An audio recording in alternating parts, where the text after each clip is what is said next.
अस्सलाम वालेकुम, welcome back to my channel. कैसे हैं आप? उम्मीद करती हूँ आप सब खैर खैरियत से होंगे। बच्चों, आज का हमारा टॉपिक है पॉलिनोमियल्स का। चले शुरू करते हैं कॉन्सेप्ट के साथ। जब तक कॉन्सेप्ट नहीं होगा तो हम आगे कुछ भी सीख नहीं सकेंगे, समझ नहीं सकेंगे। बच्चों, इस टॉपिक पे इतना कुछ है बताने को कि अगर हर बात को मैं डिटेल के साथ डिस्कस करने बैठ गई तो ये वीडियो 5-6 घंटे की आराम से बन सकती है। लेकिन हम ऐसा नहीं करेंगे। हम अपना टाइम बचाते हुए to the point, to the topic discuss करते हुए समझेंगे कि हमने पॉलिनोमियल्स को कैसे समझना है। तो इस वीडियो में की पॉइंट्स टोटल 5 हैं जिसको मैं डिस्कस करूँगी। Concepts of polynomials, types of polynomials, variables क्या होते हैं, कांस्टेंट क्या होते हैं और जीरो ऑफ पॉलिनोमियल क्या होता है। तो इसलिए हर पॉइंट को समझने के लिए मेरी वीडियो को मुकम्मल देखें ताकि आपका कोई भी पॉइंट मिस ना हो। जी, तो पॉलिनोमियल्स को सबसे पहले मैं डिस्क्राइब या समझाने की कोशिश करती हूँ। पॉली के असल में 2 पार्ट्स होते हैं पॉलिनोमियल्स के। पॉलिनोमियल्स, पॉली का मतलब क्या निकल सकता है कि जमा या एक से ज़्यादा जो चीज़ें होंगी वो पॉली में आती हैं। और नोमियल्स क्या होते हैं? उसके टुकड़े। कितने टुकड़े हैं हमारे पास, कितने पार्ट्स हैं, कितनी टर्म्स हैं। तो ज़्यादा से ज़्यादा हमारे पास जितने पार्ट्स होंगे, जितनी टर्म्स होंगी, हम उनको क्या कहेंगे? पॉलिनोमियल्स कहेंगे।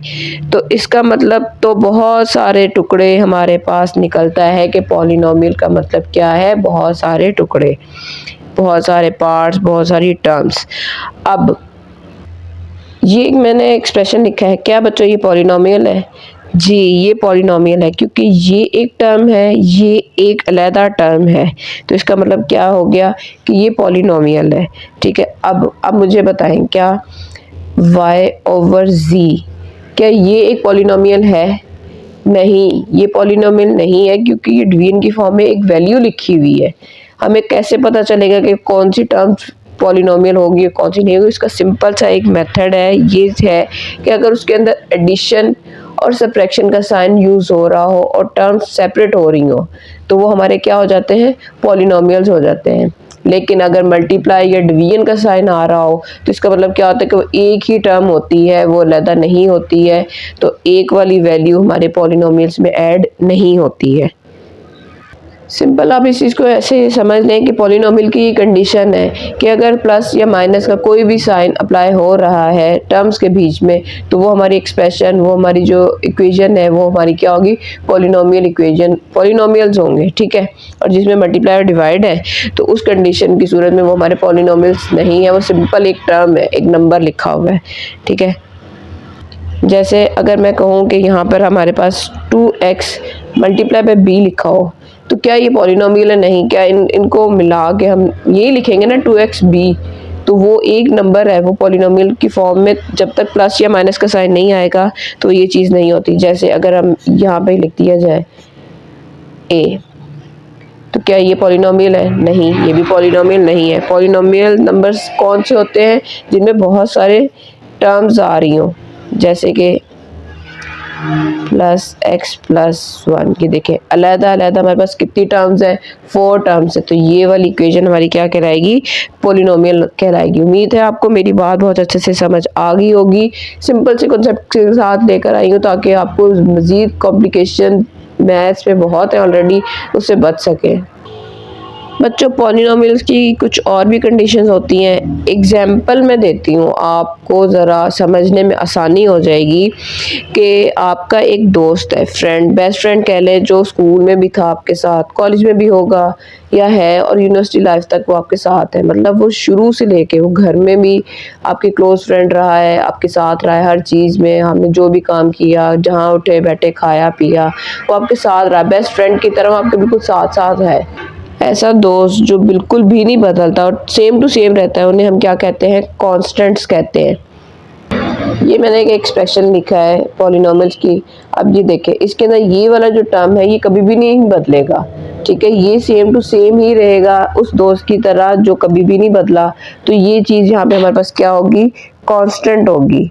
ठीक है,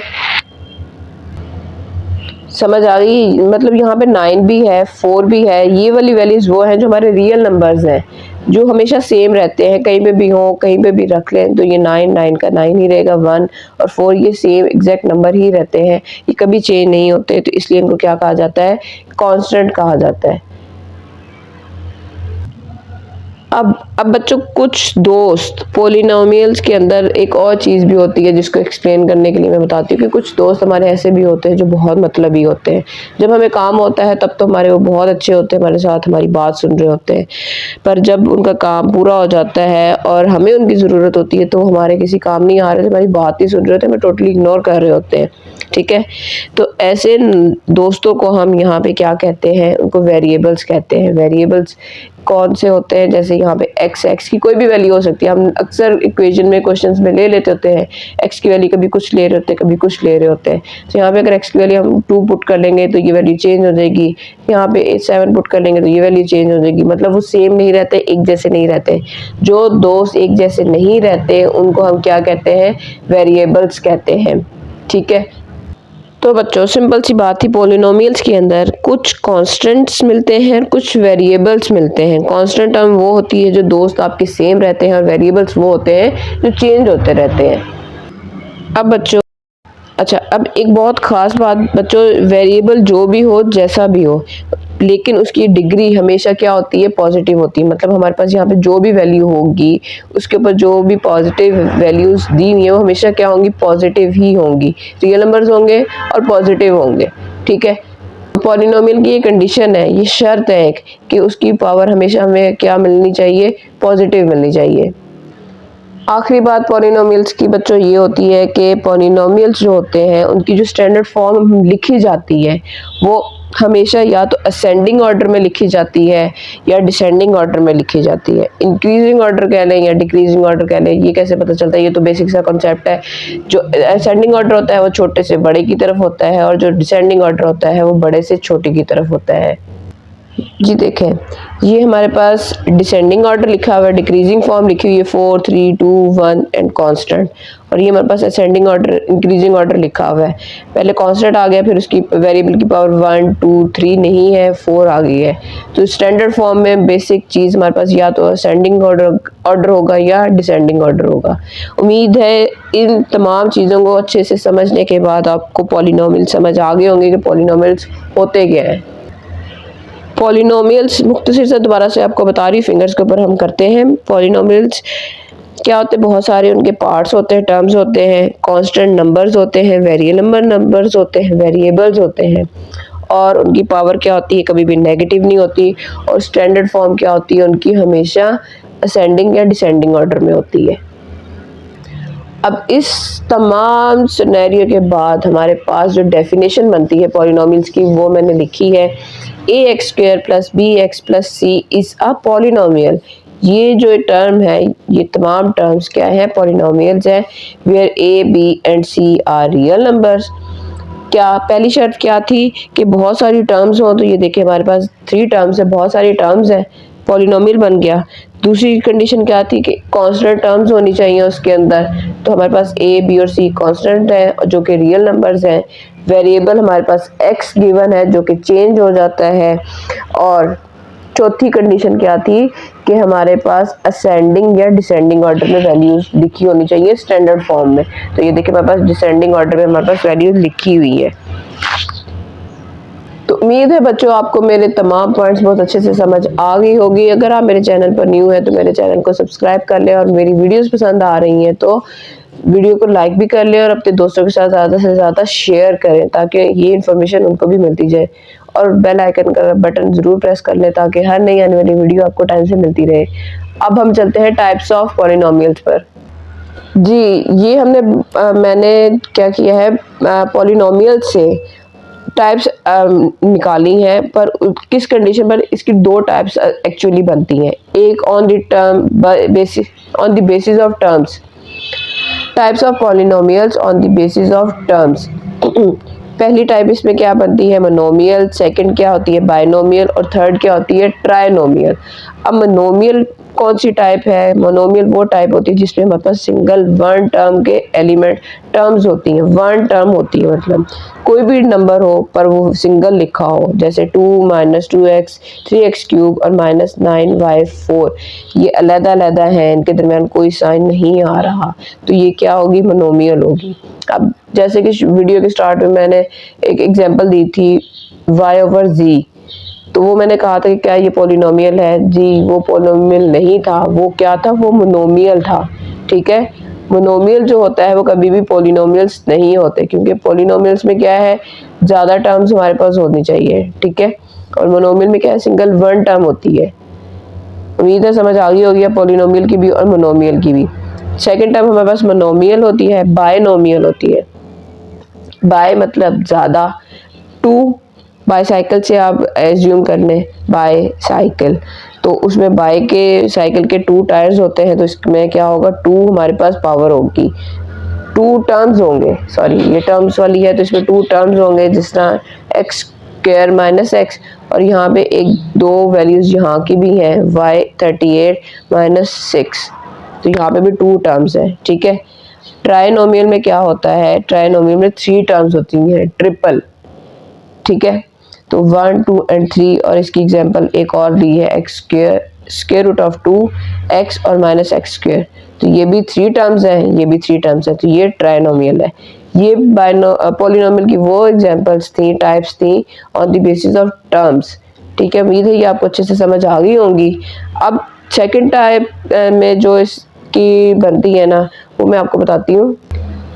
types of polynomials on the basis of degree, degree के ऊपर या एक्सपोनेंट कह ले, उसके ऊपर भी 3 टाइप्स बनती हैं। पहली टाइप कौन सी होती है, लीनियर की, दूसरी होती है क्वाड्रेटिक की, और तीसरी होती है क्यूबिक की। अब लीनियर इक्वेशन का तो सब बच्चों को पता है, जिसके अंदर मैक्सिमम पावर हमारे पास 1 होती है। वेरिएबल की पावर मैक्सिमम क्या होनी चाहिए, 1 होनी चाहिए। यहाँ पे देखें हमारे पास 3 एग्जांपल्स मैंने दी हैं। 3x प्लस 3, वेरिएबल हमारे पास x था, उसकी मैक्सिमम पावर क्या है, 1 है। 2y, y की मैक्सिमम पावर क्या है, 1 है। b की मैक्सिमम पावर क्या दी हुई, 1 दी हुई। मतलब जिसके अंदर वेरिएबल की पावर 1 है, तो हमारे पास कौन सी होगी, लीनियर पॉलिनोमियल्स होंगे। अब क्वाड्रेटिक फॉर्मूला से आपको भी याद होगा कि मैक्सिमम पावर उसके अंदर स्क्वायर होती है, मतलब आपके पास x जो भी होगा उसकी मैक्सिमम पावर स्क्वायर होगी, 2 होगी। ये देखिए एग्जांपल में देख लें, 2x स्क्वायर प्लस 5, और इसी तरह 8x square plus 8x, maximum value of variable हमारे पास क्या है, 2 आई है, स्क्वायर आई है। थर्ड एग्जांपल हमारे पास होती है क्यूबिक की, उसमें क्या होता है कि मैक्सिमम पावर आपके पास 3 होनी चाहिए, मतलब x की वेरिएबल की मैक्सिमम पावर क्या है, 3 होती है। तो एग्जांपल से ये देखें, 6x क्यूब माइनस x और 2x cube plus 4x square plus 5x plus 7, तो मैक्सिमम पावर हमारे पास क्या आ गई है, 3 आ गई है। ये हमारे पास क्या हो गया, क्यूबिक पॉलिनोमियल की ये एग्जांपल्स थी। ठीक है, तो ये आपको उम्मीद है समझ आ गई होगी अच्छे से, जो भी मैं आपको बताना चाह रही थी। अब बच्चों एक चीज और भी होती है, वो होती है zero of a polynomial. Zero of a polynomial objective point of view से पूछ लिया जाता है कि जीरो ऑफ अ पॉलिनोमियल क्या है, तो आपने कैसे पता चलेगा जीरो ऑफ अ पॉलिनोमियल क्या है। तो उसमें क्या होता है कि बच्चों हर टर्म हमारे पास जीरो होती है। मतलब ये एग्जांपल ले ले, तो इसके अंदर आप अगर यहाँ पे भी 0 0 0 और यहाँ पे भी 0 रख दे, तमाम की तमाम टर्म्स क्या हो जाएंगी, 0 हो जाएंगी। 0 ना प्लस होता है ना माइनस होता है। ठीक है, जो वैल्यू तमाम 0 होगी तो क्या होगा, हमारे पास जीरो ऑफ अ पॉलिनोमियल होगा। बच्चों मैंने अपने तमाम कॉन्सेप्ट आपको बहुत इजी वे में समझाने की कोशिश की है, उम्मीद है आपको बहुत अच्छे से समझ आ गई होगी। अगर मेरी वीडियोस पसंद आ रही हैं तो आप मेरी वीडियोस को लाइक करें, मेरे चैनल को सब्सक्राइब करें और बेल आइकन के बटन को ज़रूर प्रेस कर दें। हम बहुत मेहनत से आपके लिए वीडियोस बनाती हैं, हमें सपोर्ट की आपकी बहुत ज़्यादा ज़रूरत होती है। मिलते हैं अगली वीडियो में, तब तक के लिए अल्लाह हाफिज़।